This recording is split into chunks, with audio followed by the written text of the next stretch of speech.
Hi everyone, this is Emily Mercado of Loves to Travel the World Travel Agency. I'm here today to talk about repositioning cruises. I've gotten a lot of questions lately about what they are, how much they cost, and how to go about booking them. So I'm hoping that this video will give you a little bit more insight as to what they are. So, as I said, my name is Emily Mercado. I'm the owner of Loves to Travel the World Travel Agency.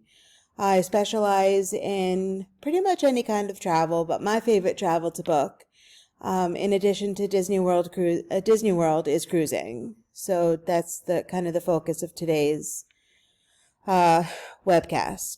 So today's topic is how to book a repositioning cruise. One of my favorite quotes about cruising is by Howard Bloomfield. Cruising has two pleasures. One is to go out in wider waters from a sheltered place. The other is to go into a sheltered place from wider waters. So, usually, when you think about cruising, you're going from one port to another, and sometimes you return back to your home port, and sometimes you end up in a different port. So basically, cruise lines move ships from region to region, usually at the end of its season to another region for the beginning of that particular region's season. One-way cruises are usually called repositioning cruises. They operate on routes that are not offered on a regular cruise, which we'll get into that in a minute, as to some of the most popular repositioning cruises. So instead of sailing an empty boat, cruise lines will often offer the chance to catch a glimpse of a lot on a one-way cruise. And we'll talk about, particular itineraries, what are the most popular ones, and how you can go about booking a repositioning cruise. So typically repositioning cruises offer a lot more days at sea than your typical cruise. It's usually 4 or 5 days at sea. And you're not, sometimes you might not see as many ports, but you're offered a lot more in terms of onboard entertainment and onboard activities. There's often a combination of entertainment and theme activities. Basically, it is a more comprehensive experience than your typical traditional, say, 7-day cruise, beginning and ending in a place like New York City. It's a great way to cruise for less at a much better rate. You're getting actually a better value for the money that you're spending. Usually repositioning cruises are run at the end of a season for an area, and ships get repositioned or relocated to their new area that is becoming in season. And again, we'll go over a couple of itineraries later. It's the perfect way actually to try cruising for the first time. So if you've never cruised before, a repositioning cruise is, in my opinion, an excellent way to go. And it also offers an excellent value for your money. Some of the pros of repositioning cruises: the prices are usually pretty good. It's not unusual to see cruises for $45 to $50 US per person per day. In addition, you get to see unique ports of call. You have unique itineraries that aren't usually offered during your standard typical cruise. Ships at this point often have a lot of availability in terms of cabins because, honestly, not that many people look for repositioning cruises, but they are becoming more popular. Usually these itineraries can be used instead of flying. For example, instead of flying round trip to Europe, you can take a repositioning cruise one way and return by plane. For example, if you're interested in leaving from Barcelona, you can fly into Barcelona from New York City and then take the boat back. So really you're only paying for a one-way plane ticket. Some of the cons include, the weather might be less than perfect if you sail at the end of a season into a new season at your destination. Some ships cross the Atlantic or the Pacific, and the ocean can be rough. depending on the weather. And as I said before, the itineraries might include a lot of days at sea. So if you're looking to see a lot of ports as opposed to spending a lot of time at sea, this might not be the place. This might not be the kind of trip for you. But if you want to spend a lot of time at sea, then this is definitely the trip for you. The crew might be fatigued or tired because they're just coming off, say, a 6-month contract, and they're on the go for every day for 6 months. So the crew might be tired, and you might not get the best service. But in my experience, repositioning cruises are just as good as, if not better than, your traditional cruise. And the ship might also be heading to dry dock for refurbishment, as happens on occasion across cruise lines. Okay, so now we're going to talk a little bit about the most popular repositioning cruise itineraries. These are the cruises that most frequently reposition and that most people seem to book. So repositioning from the Caribbean to Europe is the perfect way to experience transatlantic crossing because you do need to cross the Atlantic Ocean. This usually happens at the end of the Caribbean season, which is at the end of April. The ships are then repositioned to Europe. Usually sailings take place from Florida, and it might include some exotic stops in such places as the Azores and Madeira. The final destination is either in the Mediterranean, Barcelona, or in Northern Europe, Southampton, UK, Hamburg, Germany, or Rotterdam. The usual length of these cruises is 15 nights or more, and it also includes 4 to 5 days at sea to account for the Atlantic crossing. And the reverse, Europe to the Caribbean. This offers beautiful itineraries right around mid-October. The only thing that might be of concern during this time is hurricane season. The end of October is just the tail end of hurricane season. So for this reason, the last few days of a Europe to Caribbean cruise might be a little bit unpredictable, based on whether or not there's any hurricanes that are brewing in the Caribbean. Okay, so repositioning cruises to and from Alaska. Alaska as a destination is up and coming. It's gaining more in popularity. There are more people that are interested in booking cruises to Alaska. It's perfect if you're living on the West Coast. It's perfect for if you live there.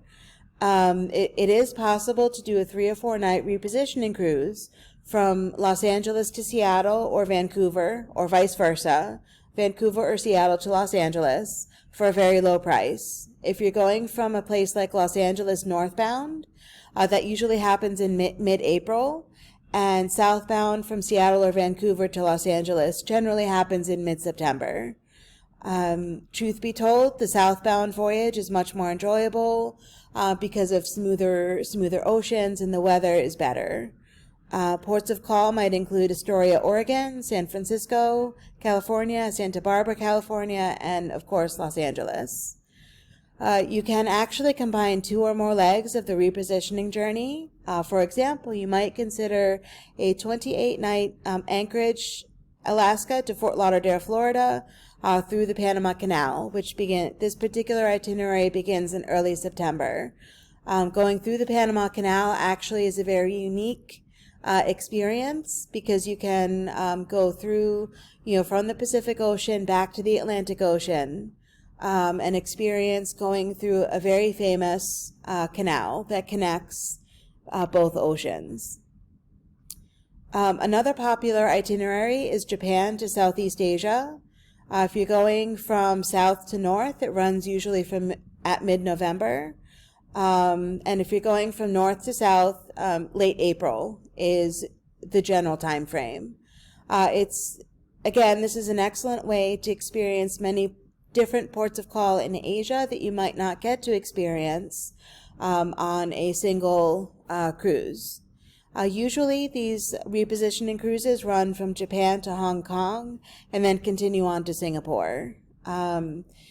It's important to note that in mid-November, weather in Southeast Asia is still a little bit rainy, but it is still a very enjoyable experience. And repositioning cruises to and from Australia, these usually run from Sydney or Melbourne, and they end up in Singapore, or vice versa, Singapore to Melbourne or Sydney. These particular itineraries usually include a few stops in Australia and also a few stops in Asia. There are generally a lot of days at sea, particularly between Australia and Indonesia. If you enjoy days at sea, that's great. Then this is a great itinerary for you to explore.